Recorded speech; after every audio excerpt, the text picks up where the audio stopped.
Hello, everybody. This is the 11th inning stretch. Today is November 8th, Election Day. This podcast will be released on November 9th. I am Paul Epi, and as usual, I am joined over Skype by Alex Schneider, and we are here to discuss the MLB Awards, which come out next week, and a little Cardinal commentary as well. So what to expect with the shows from here forward is, unless something major happens with the Cardinals, we'll probably just sprinkle in some Cardinal commentary here and there along with our league-wide podcasts. That's probably the best way to go about it, and that's the best way you'll hear about the Cardinals is during our smaller league-wide podcast. But if the Cardinals make a trade, obviously we'll come out with content then. Or also too, if there's if there's a lot of news coming about a certain player that's to be traded, or if they have a list, and I'm not saying any little news, blah blah, here and there. I'm talking if there is, hey, the Cardinals are to make a move on this player any day, then we're going to talk about it. We're Right. going to get, we're going to have, I don't want to say an emergency podcast, but if we just put one out, like today, for instance, if, we're shooting it on the 8th, if we get done shooting this and all of a sudden there's news that's saying, hey, the Cardinals are going to go after, a Mike Trout, and there's a deal that's supposed to be sent over and done within the next 2 days, well, then we're going to talk about it. But it's got to be substantial evidence that there's going to be a move made for us to kind of just talk about the Cardinals. The offseason, like Paul was saying, is going to be a lot of more league news than Cardinal news, just for the fact that, Cardinals are one team trying to sign a couple players rather than the whole league's trying to sign players. Right. Yeah, you are right. It's not worth having Cardinal podcasts every single week to talk about nothing, essentially. But without further ado, I want to get into the MLB Awards. The finalists were announced on Monday, and so we are here to go over the finalists and to make our final predictions on who will win. Many of these are clear-cut. Many of these really. It's just going to be sort of what I think is a runaway winner. And for example, to start out with, is the NL MVP. The finalists are Kris Bryant, Daniel Murphy, Corey Seager. All three, obviously, very deserving candidates, and that goes for every category that we're going to talk about. But to me, it's a runaway with Kris Bryant. Yeah, I agree. I don't have anything to say on that other than the fact that, from the middle of the season, we've kind of figured that he was going to win it. So I don't have anything to add. He was the staple in the Cubs lineup next to Anthony Rizzo, and he batted .275 with 26 home runs, 99 RBIs, 13 stolen bases, 154 hits. That's just all around a solid season, and it's his first full season in the league. It's his second year, but if you remember back in 2015, he came up, I think it was mid to late April, or it may have been May, I'm not sure, with the Cubs. But anyway, 2016 was his first full season, and that's not to take away from Daniel Murphy or Corey Seager, because they both had spectacular seasons. And this is a perfect segue into Corey Seager, because the NL Rookie of the Year finalists are Corey Seager, Trey Turner, and Kenta Maeda. And to me, once again, this is a runaway with Corey Seager. Again, I agree. I'm not saying that I don't think the other candidates aren't worthy of a vote, because they definitely are. That's why they're in this. But I think that the year Corey Seager had, if you're in, not only are you a rookie, but if you're in talks for the MVP, yeah, I think that just kind of solidifies your case for Rookie of the Year, because none of these other guys are in word for MVP. So if he's one of the finalists for that, I think that kind of tells you it's a no-brainer for Rookie of the Year. So just to gloss over Corey Seager's stats real quick, he was an All-Star in 2016, a 308 batting average, 365 OBP, 26 home runs, 72 RBIs, and 105 hits. He's going to be the staple in this Dodgers lineup for years. He is going to be one of the faces of the league for years. And he only had 105 hits? I thought he had more. I thought he had way more. Yeah. Wait, sorry. Yeah, 105 hits. No, sorry. 105 runs, 193 hits. There you go. Yeah, I was like, that seems to be, I don't know if that's MVP numbers right there. The numbers in the columns on baseballreference.com are really tight together, and it's kind of have to, like, Way really to go, focus Paul. to... Yeah, my eyes are failing me. A real big thing, real quick, since you're looking at a thing that I look at a lot, is how many games did he play? How many games said he played? 157. Okay, so he missed, five games? Yep. Which is For not a substantial at all. For a rookie, you would think, okay, he'd probably wear out easier. He'd get tired towards the end of the season. But no, in Seager's case, you could not take him out of the lineup. Yeah, I agree. I agree totally. Okay, so moving on, we are going to go over to. Well, I guess we can just finish up the National League. We'll go over to the Manager of the Year, and the finalists for the Manager of the Year are Dusty Baker, Joe Madden, and Dave Roberts. And once again, Alex, I'm sorry, but this is getting awfully repetitive, but I think this is a runaway, and it's going to be Joe Madden's to lose. Wow, I disagree with you. How so? 100%. I think it's Dustin Roberts. Dave Roberts? Dave Roberts, yeah. How so?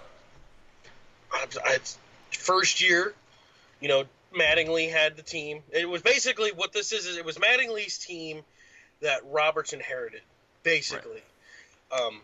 But you took the Cubs to Game 7. But remember, this is a regular season award. I know, I understand it, but look where the Dodgers weren't in first place the whole year.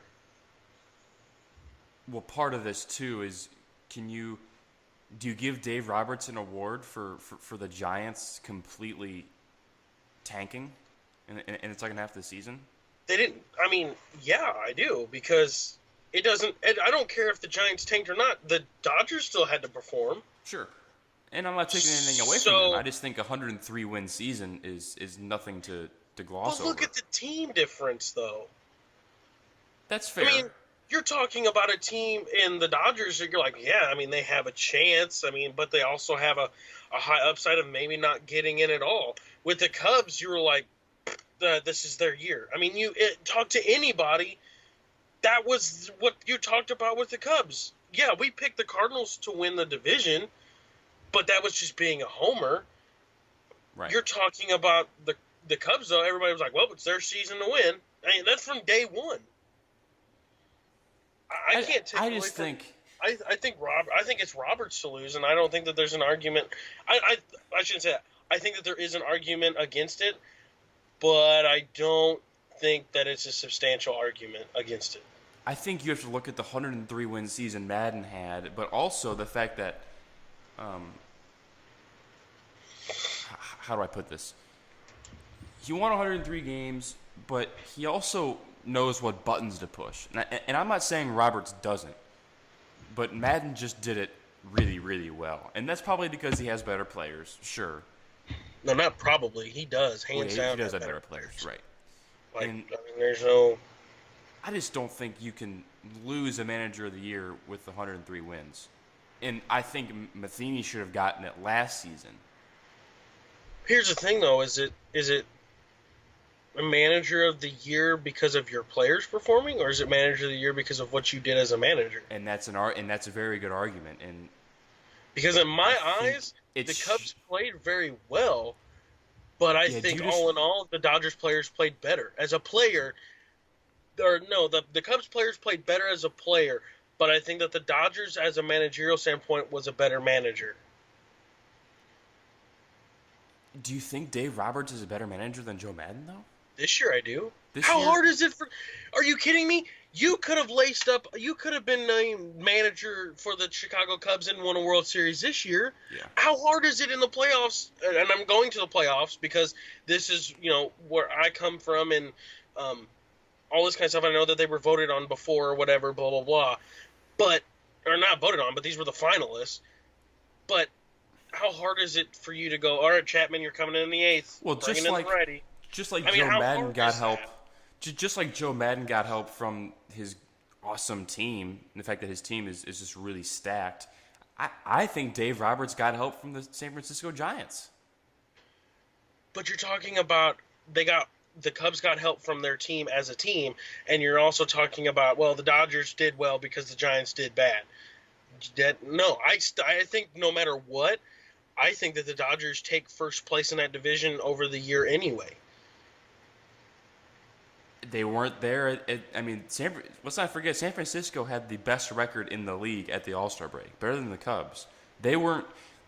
The Dodgers weren't supposed to win that division. I don't think.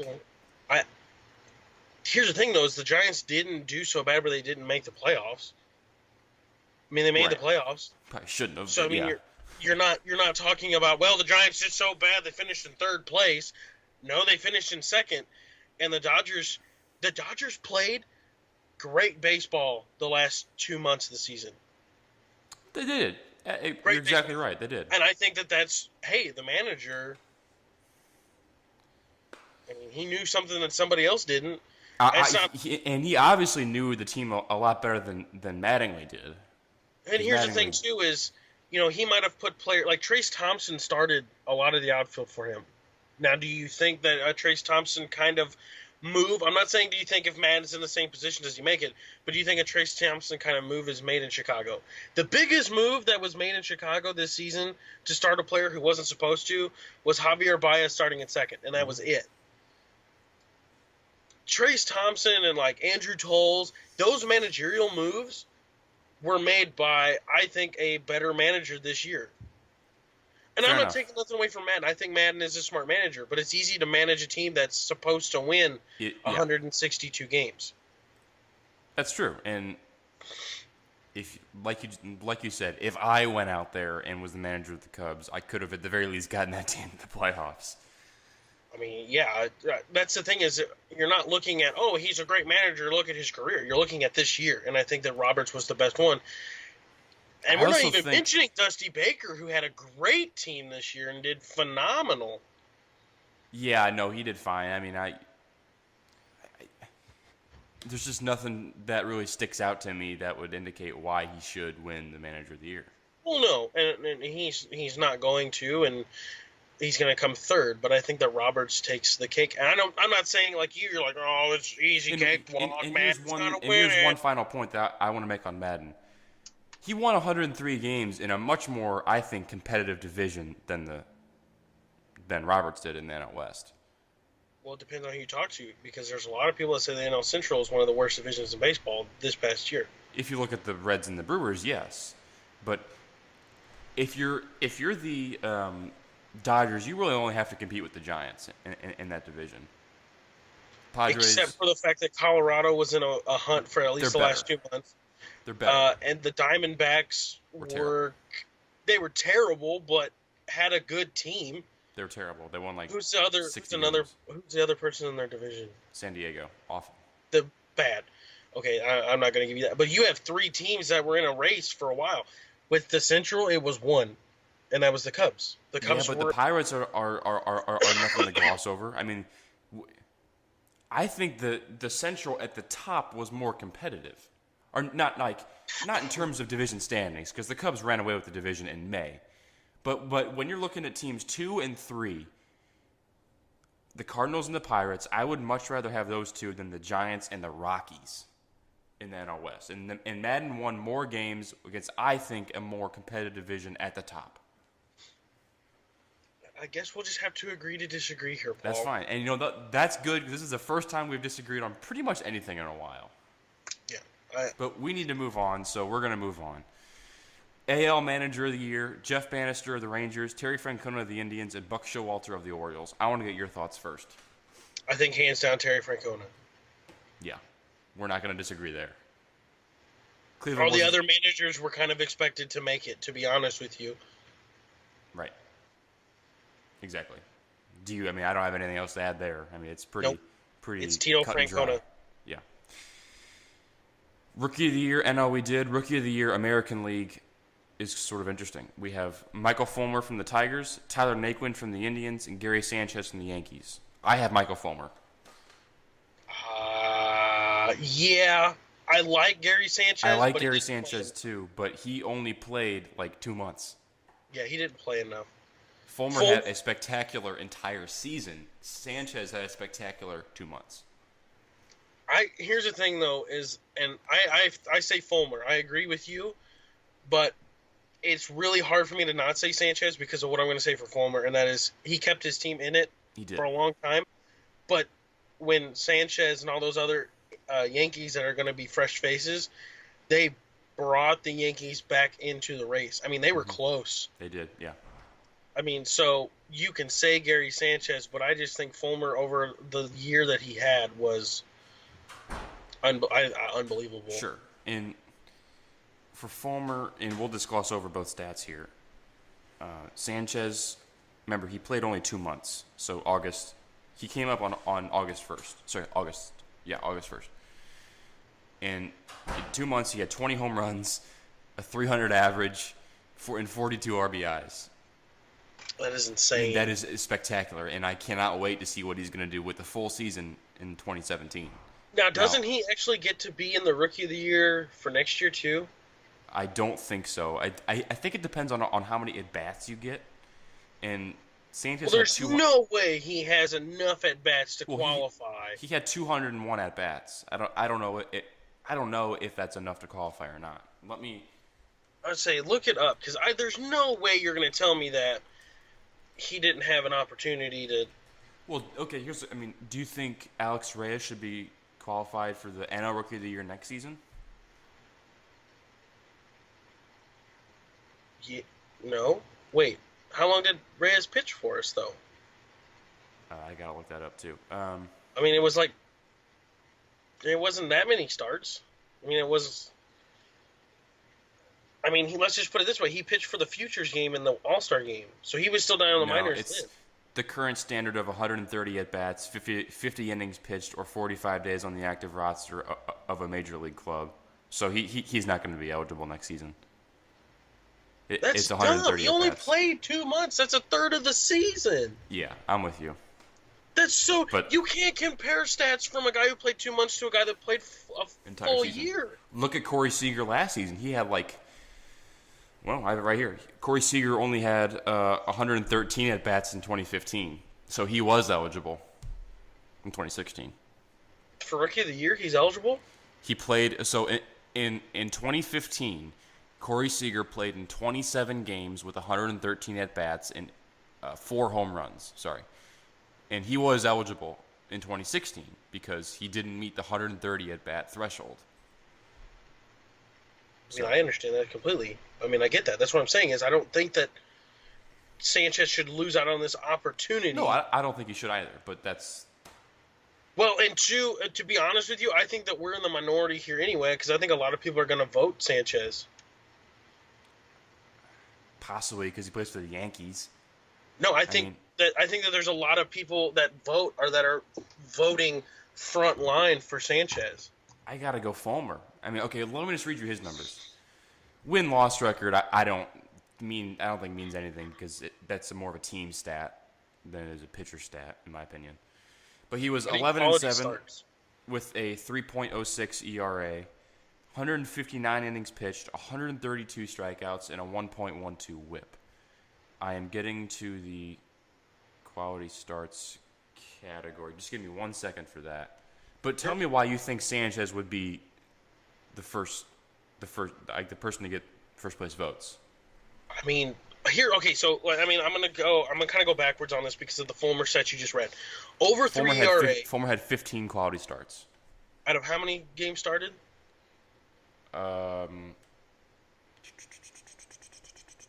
26. So 50%, more than 50%. Okay, which is good for a rookie. I'm not going to take it away from thing. Okay, but you're looking at 11-7 record, which people do take an account to that. Right. Not that we are going to, but people do. Mm-hmm. You're looking at an over 3 ERA. Really at an Slightly, 11. yeah. Really at an 11-7 record. Yes, is good, but you're not even close to 200 innings pitched, which is a huge key for me. Well, 200 innings pitched for a rookie is really hard to come by. Well, I understand that, but I just think that he's got to be close. I'm not saying at 200. I'm saying he needs to be closer. Okay. Another thing, too, is the strikeouts. I think for the amount of innings pitched that he had, I think his strikeouts are low. Yeah, he's at, okay, well, that's 159 innings pitched for 132 strikeouts. You're not even at a strikeout an inning. It's probably about a strikeout every other inning. Yeah, I mean, give or take. You need to be around a strikeout an inning for me to, as a good pitcher, I believe. And I think Fulmer was a great pitcher as a rookie this year, but I just think that, man, I'm kind of switching sides here because now I'm thinking that Sanchez is going to get it. Just 20 home runs, 46 RBIs. I mean, he literally, not only did he come up and have a great 2 months, but he brought the Yankees back into a potential playoff run. Yeah, but he played for 2 months. I don't want to reward somebody who had who played 26 for 2 starts. months. Out of 162 games. How many games is that? 26 starts, and you said how many games did Sanchez have? 2 months worth, so let me see. He played in, MLB.com stats are throwing me off. 53 games. Okay, so you're talking, actually, I mean, if you're comparing numbers of games for the pitcher to the percentage. Yeah, you're talking that Gary Sanchez made a bigger contribution than Fulmer did. Let me do the math. That's why it's so hard to compare Rookie of the Year as a pitcher and a hitter. In a hitter, yeah. I mean, and you can't separate the two, but I'm going to go with you and say, or I'm going to go against you, and I think Gary Sanchez takes it. Okay, then I cannot wait for this to come out next week because this is supposed to be. I mean, this is fun. So we have 2 left, and I want to get to them without dragging this thing on too long, and then we can get to your topic about the Cardinals. Real quick before he does that, we knew that this podcast was going to be longer. This is a lot to talk about today. So just be weary of that. American League Cy Young, Rick Porcello, Corey Kluber, and Justin Verlander. I got Porcello. I have Porcello as well, with the fact that I'm throwing a huge, I guess you could call it bitch fit, that Zach Britton is not a finalist for this. And I want you to elaborate on that because we talked about this before the show, and I completely agree with you. I'm not sure why Justin Verlander is in here. I think he was good. He was fine. He's learning how to pitch now. Verlander's learning how to pitch rather than just throw. But I think Britton was just so dominant and so good that it was just nearly impossible to at least put him in the top 3. Cy Young is best pitcher of the year. Yep. Now, you're going to tell me Zach Britton wasn't the best pitcher?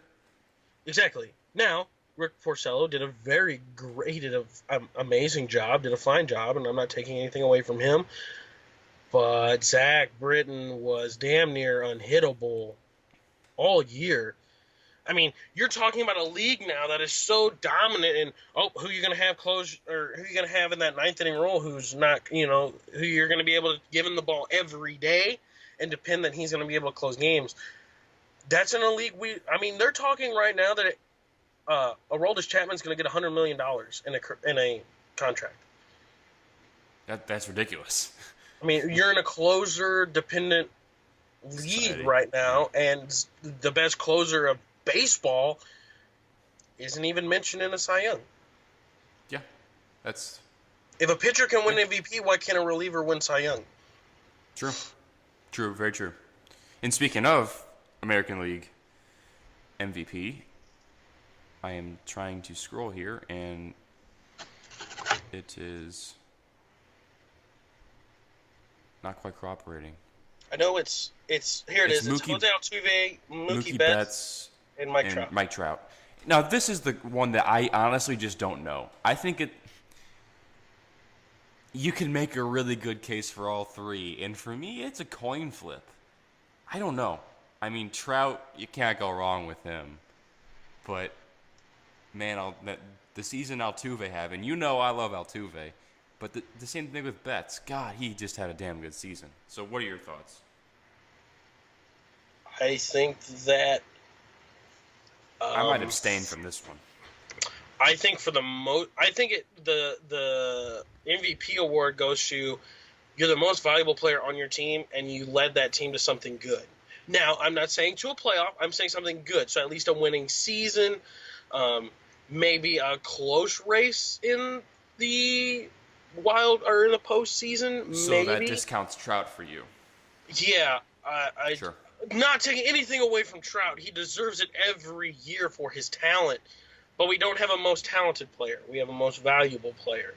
And if you took Trout off that team would be just as bad as it is with him.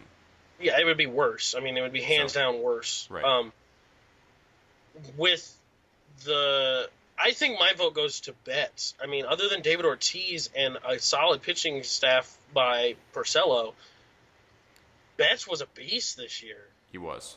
Choked in the postseason, but I think, and you're going to make a case for Altuve. I can already see it, and I'm okay with that. I am on the fence because I think that Jose Altuve deserves some of those credits, but I just think that they're going to vote Betts, and I think that he deserves it.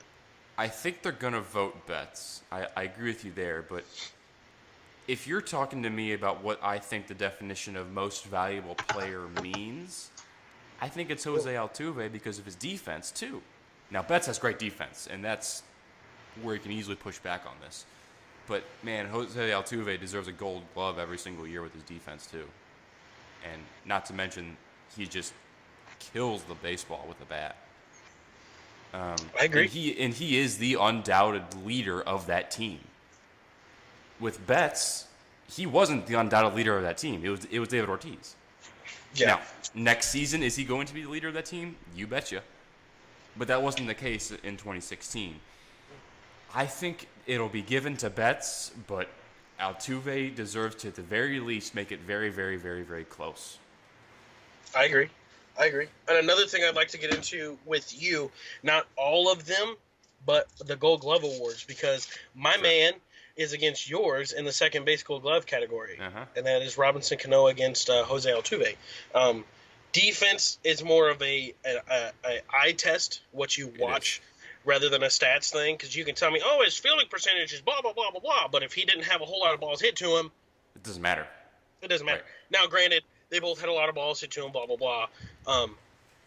So we will hit that later. We'll hit that at some point. I'm not sure when those Gold Glove Awards come out, but at the very least, when they come out, we can delve into them and analyze it. And one quick note before you get to the Cardinals. Bud Black was hired by the Rockies to be the manager. I don't have much of an opinion on it because I don't think Bud Black is that great of a manager. He won absolutely squat with the San Diego Padres over a long period of time. But that is the most. Players. He knows the division and he knows the players, and that's a plus for him. But to me, there's no recent success whatsoever. But again, there is talent on that Rockies team. He didn't always have the greatest talent with the Padres. But. Also, another quick thing too is the Diamondbacks signed that bench coach from Boston for their manager as well. Right. I don't remember his name.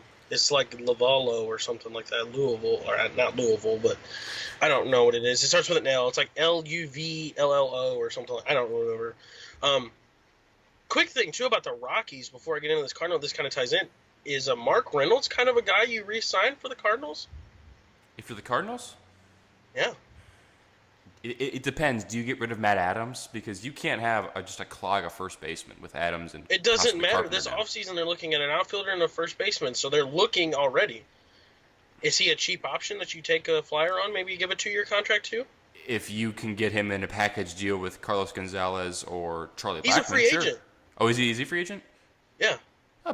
He could possibly, he could be an option, sure. He was solid with the Cardinals. I was happy with his performance as a Cardinal. Yeah, I had no issues.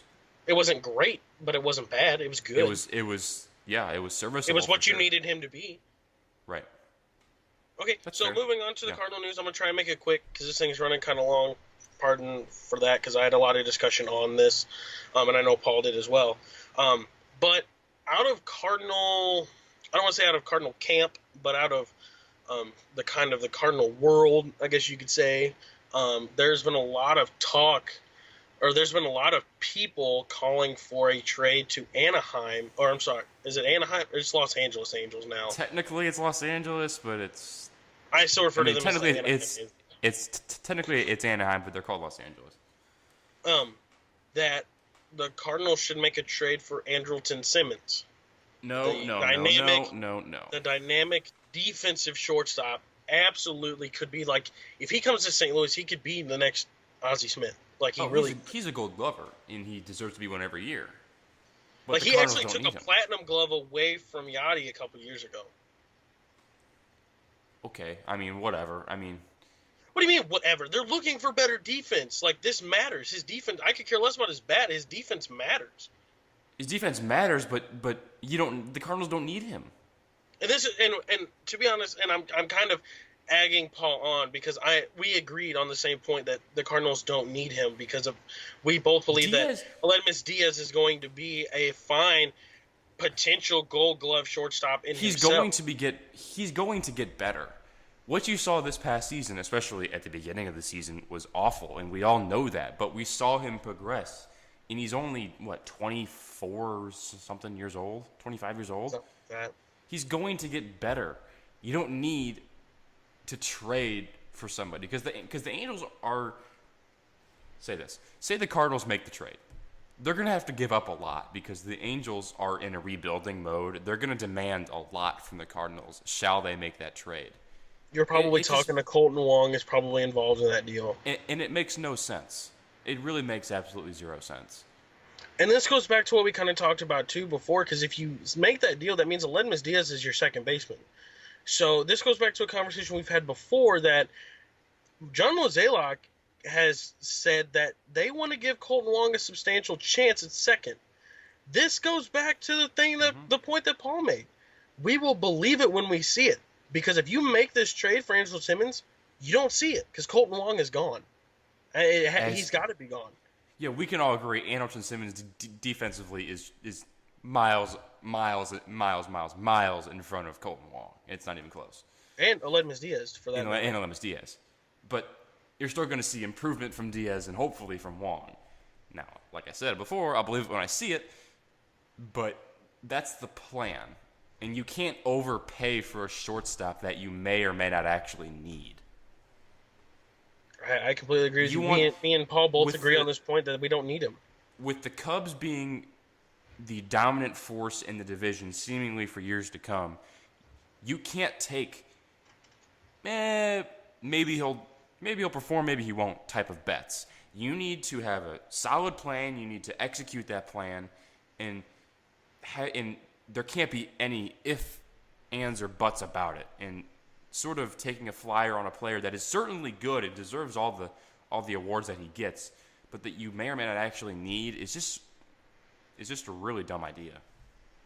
I agree. I just completely agree. We both agree that we don't need him, and they need to focus more on outfield defense and better offensive first baseman.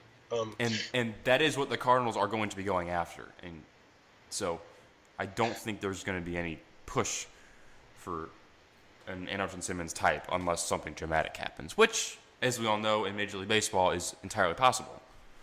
This just came over my phone on ESPN. It's just MLB Buzz, but it says that Blue Jays are making a push to re-sign Edwin Encarnacion. So it looks like they could re-sign him over Jose Bautista, Sure. which is kind of crazy to think about. Could you imagine if things kind of stay the same, could you imagine like a Jose Bautista, Charlie Blackmon, and Cargo outfield?